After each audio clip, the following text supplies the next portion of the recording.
$630 গ্রাম বেশি মতো না কেজির উপর না মাছ কয়টা তাই ফালি ফালি ইয়া করে ফালদান ঠিক কয় এটা 1 কেজি 200 এটা তো এখন বর্তমানে মনে করেন আপনি 2000 টাকা কেজি। এমন সময় গেছে আপনি মনে করেন 800 টাকা কেজি কিনছি, তখন নদীতে মাছ ছিল বেশি, এখন তো নদী মাছ কম। এই জন্য জাটকা, এই যে ডিম পাড়ে মাইলিশ রক্ষা করতে হইব। ডিম যদি রক্ষা করে তাই মাছ নদীতে থাকবে। আমি তো 20 বছর ধরে মাছের ব্যবসা করি।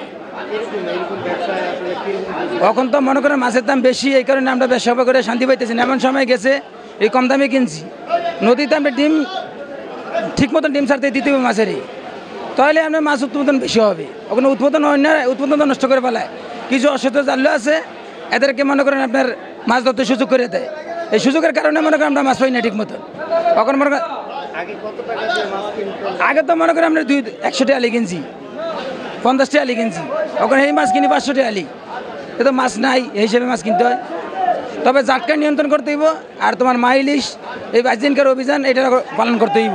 22 দিনকার অভিযান যদি সাকসেসফুল করতে পারে তাহলে আপনাদের ইলিশ মাছ ভালো পাওয়া যাইব। এটাই সবচেয়ে বড় কথা, যে 22 দিনকার অভিযানটা পালন করতে হইব। 22 দিনকার অভিযানটা এই হামচর উপজেলার ভিতরে সবচেয়ে করা করতে হইব। এই যে মাছ ধরে বিক্রি করে এটা যে না পারে এটা বিক্রি করলেই এই যে আমরা মাছ পাই না ঠিক মতো।